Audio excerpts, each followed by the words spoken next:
What started as a breakaway stage with no GC action quickly turned into absolute chaos. One of the most crazy and important stages of the Vuelta so far, actually, from Vitoria-Gasteiz to Maestu Parque Natural de Izqui, stage 18. We have the Puerto de Herrera, which is 5.5 Ks, 8.5%. It's far from the finish, though. 45 Ks from the finish with no categorized climbs afterwards. Who's going to try anything there for GC? So a big breakaway goes. Most teams represented, except Euskaltel, so they have to try and bridge across. But we've got familiar faces, Schmid, Kung, Max Poole, Catano's also in there, 3 Kern Farmer, including double winner Castrillo. They're allowed to go. Decathlon don't care. And the Fugas de la Fuga begin. The Swiss Kung and Schmidt go with Vatsek trying to get a lead on this group that's so big it's not really working. And then I'm thinking, well, is anyone going to cook something up? Surely no one's going to cook something up. 7 minutes, 1 climb left. What are EF going to do? They're happy with where Carapaz is. But on that climb, it's about 5.5 Ks.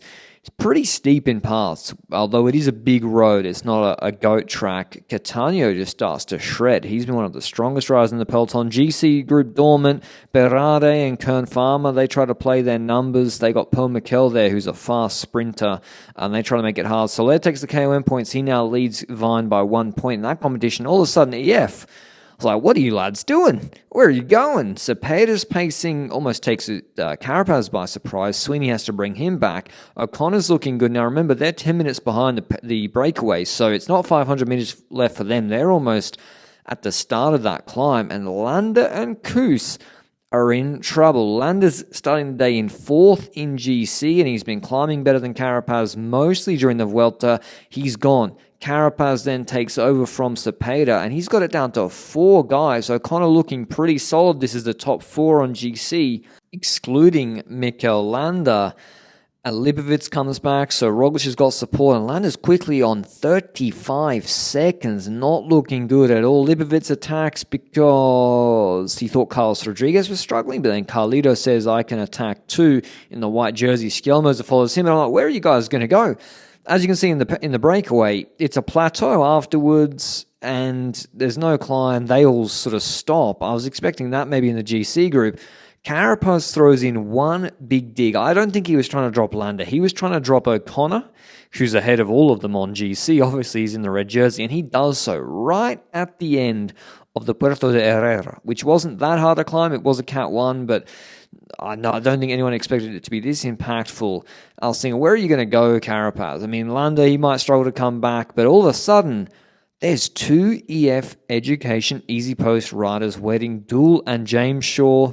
Tactical masterclass from EF. They planned this very, very clearly, and they executed it to perfection. One of the best uses of satellite riders from the breakaway you'll see this year. And the group behind, Skjelmose is panicking. He's sprinting across on a little kicker. He gets across that group. O'Connor, he's lucky he's got teammates. He's got 2, probably from the breakaway, because Canal starts pulling. The other GC contenders smell blood in the water. Bora don't pull with Lipovic, even though O'Connor's off the back, which is kind of strange. But anyway, I guess they know they're going to take the red jersey probably tomorrow. And Godou's pulling with Paches. So you've got 3 or 4 teams working. Luckily for O'Connor, in this corner, they just come back at the end of the descent with Rodriguez as well.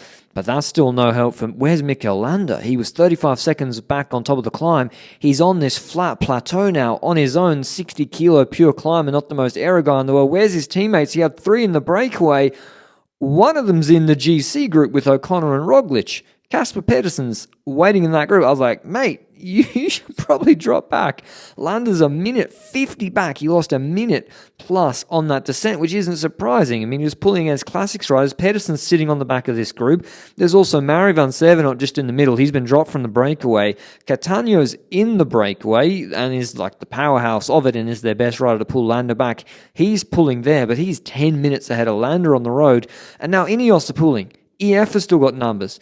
FDJ are pulling. Movistar are pulling, all against Landa for like 20 minutes until Pedersen goes back, Van Sevenot goes back, but now Hajduk's pulling. So you're never going to close the gap anymore, and it balloons to 3+ minutes. Landa drops down to 10th on virtual GC, And at that point, there's no point dropping anyone back anymore. Yates is in his group, and he's 11th, so Landa's at best top 10. And then with 14 Ks to go, it looks like Catania's getting gels. He's about to fight for the stage win from the breakaway. Then T-Rex Quickstep tell Catania, at least that's how it appears, they tell him with the pointed finger to wait for Landa. Now, maybe they told him before, and he didn't wait until the car came up to him. But if this was the moment that they told him to drop back, when Landa's basically now 10th on GC and it can't get any worse, and you see Catania does stop, then that is just horrendous tactics. They're throwing away the chance of a stage win. Catania's furious, and the breakaway rides off without him. And for what? It doesn't help anymore. Whether Landa loses or gains back 20, 30 seconds, he's staying in 10th. And he had a good chance to fight in this breakaway. He's one of the strongest riders. Kruijswijk attacks on one of the little hills before the finish. And this is the beauty of numbers for Equipa Confama.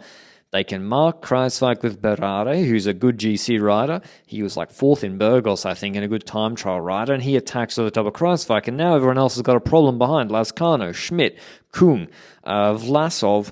Every time they try to do something, Schmidt's looking back, there is a Kern Farmer rider in their wheel. So the Wildcard Pro Invitational team had 3 riders in the group, had the fastest sprinter in the group, Mikel, and tactically were perfect with sending the rider up the road and marking and covering all moves like Castilla was doing there. And they win their 3rd Grand Tour stage, all in the same Grand Tour, whilst behind, it looks like Mikel Landa's absolutely empty. He's getting dropped from the chase group on a little hill, and Decathlon are beginning to pull now as well over those hills for Ben O'Connor to distance Landa. Catania does pull it back a little bit, but Landa loses almost everything on the stage. Berardi winning ahead of Schmidt, Mikel, then Poul, Vlasov, Lascano, Izagirre, Vacek, Castrillo, and Kruijswijk rounding out the top 10. In terms of GC, you can see why everyone was so keen to get the domestiques to pull. Everyone basically moves up a spot from 4th or 5th to 9th.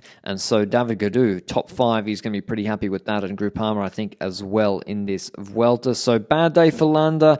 Quickstep certainly could have managed it better. And tomorrow we got another big GC stage. Until then, ciao.